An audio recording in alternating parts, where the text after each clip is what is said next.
What's up guys, welcome back to my channel, Willy Kun Channel, dan selamat datang lagi di Podcast Cerita Seram. Di episode Podcast Cerita Seram kali ini, gue akan menceritakan sebuah kisah yang datang dari Quora, dituliskan oleh seorang penulis bernama La Larva. Nah memang namanya itu sangat unik sekali, tapi menurut gue kisahnya ini cukup simple dan langsung to the point, dimana kejadiannya ini terjadi ketika dia masih kecil. Kebiasaan dari keluarganya itu adalah menginap di rumah nenek bersama dengan saudara dan sanak keluarganya. Tapi pada malam kejadian ketika dia menginap ini, rupanya dia diganggu di rumah neneknya itu. Gangguan-gangguan apa yang terjadi? Langsung aja gue akan menceritakannya kepada kalian. Nah tapi sebelum itu semua, jangan lupa untuk selalu support channel ini dengan cara klik tombol subscribe-nya dan share podcast cerita seram ini kepada teman-teman kalian atau keluarga kalian ya guys. So langsung aja gue akan menceritakan kisah dari La Larva. Let's go!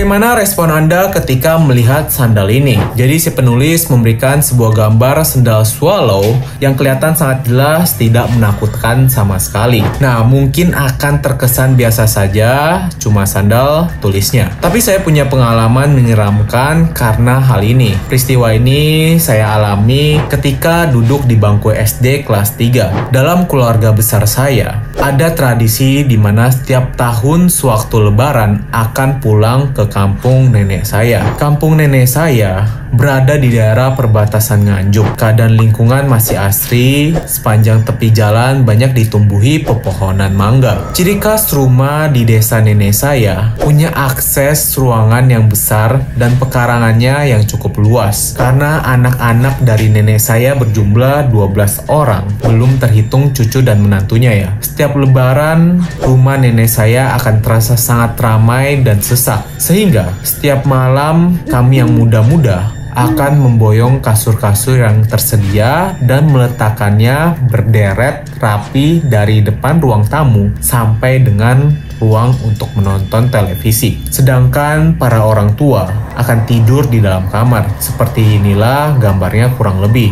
Jadi sang penulis memperlihatkan keadaan di dalam ruang rumah neneknya itu, terutama di ruang tamu di mana diletakkan bantal-bantal dan kasur yang berjejer, dan bantal dan kasur ini cukup panjang ukurannya. Saya ingat waktu itu saya ke bagian kasur paling pojok dekat lemari yang usianya lebih tua daripada saya. Kakak perempuan saya bernama Ayu tidur di sisi saya. Sebagai tambahan, dulu sewaktu kecil, sepeninggal kakek saya sering dititipkan ke rumah nenek dan tidur bersama nenek. Setiap malam pukul 12 ke atas, saya selalu mendengar suara gamelan dari arah belakang rumah. Padahal di belakang rumah masih hutan belantaran. Setiap kali saya bertanya, "Itu suara dari mana, Nek?" Nenek saya balik bertanya, "Memangnya suara apa yang saya dengar?" Saya yang masih kecil terbiasa diajak menonton wayang oleh almarhum kakek saya. Tahu betul itu suara gamelan. Saya merengek minta diantarkan ke suara tersebut karena saya yang waktu itu masih kecil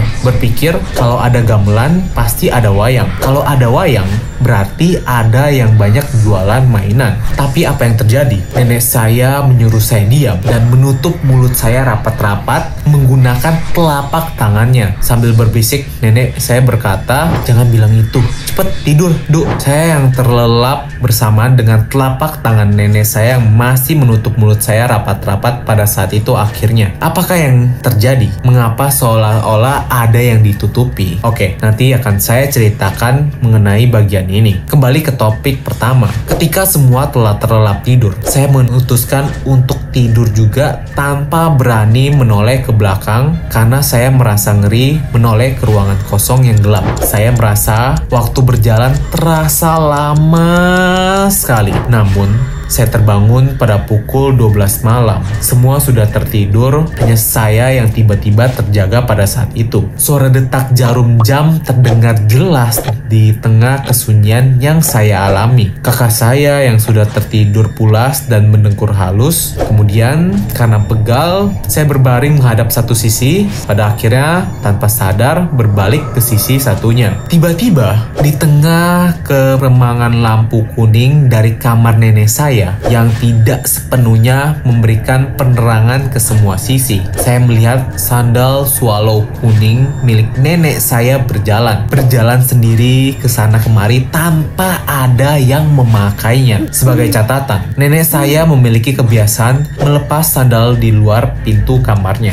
Saya terdiam membatu, mata saya kedipkan berulang kali untuk meyakinkan penglihatan saya pada saat itu. Saya ingin berteriak waktu itu, namun seperti susah sekali mengeluarkan suara. Tubuh saya terasa kaku dan tiba-tiba sepasang sendal tersebut menghadap ke arah saya, seolah-olah menatap saya pada saat itu. Jaraknya sekitar 5 meter, jantung saya seperti pindah ke perut. Saya yang masih kecil itu ketakutan setengah mati. Sepasang sandal itu mulai berjalan ke arah saya yang terbaring kaku dan sudah berlinang air mata karena takut setengah mati. Tubuh saya seolah dipaku permanen. Suara saya enggan keluar dan lenyap entah kemana. Saya hanya bisa merapal rantaian doa dalam hati memohon pertolongan Tuhan pada saat itu. Sampai kemudian kakak perempuan saya mengguncang tubuh saya. Guncangan itu seolah seperti setruman kejutan bagi saya. Dek, kenapa?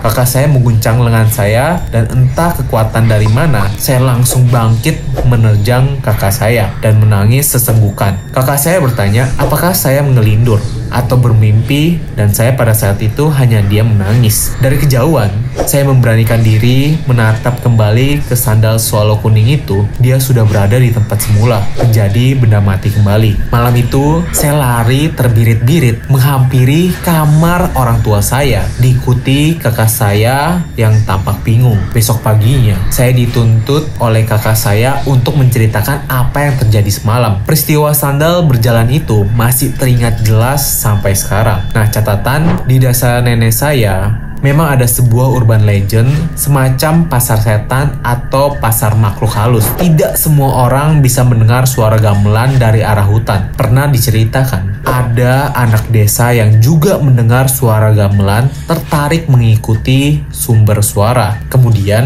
dia dibawa ke dunia gaib. Setelah dicari ke sana kemari, 2 hari dia itu baru pulang dan dia bercerita bahwa dia diajak melihat pagelaran wayang. Setelah ditanya kemana pagelaran tersebut, dia hanya menjawab di dalam hutan. Mungkin nenek saya melarang saya untuk tidak lebih lanjut membahas hal itu karena takut saya juga akan mengalami hal yang sama seperti anak itu. Sebetulnya ada sederetan peristiwa horor yang kerap kali saya alami ketika berada di rumah nenek. Tapi mungkin next saja saya akan ceritakan lebih banyak lagi. Terima kasih sudah mau membaca pengalaman saya. Nah, itulah pengalaman yang diceritakan oleh salah satu penulis di Quora yang menggunakan nama panggilan La Larva. Cerita yang sangat cukup singkat, padat, tapi menghantui bagi para pendengarnya. Gimana menurut kalian? Ada nggak sih kalian yang punya pengalaman sama seperti ini ketika kalian menginap di desa kalian atau di rumah orang tua kalian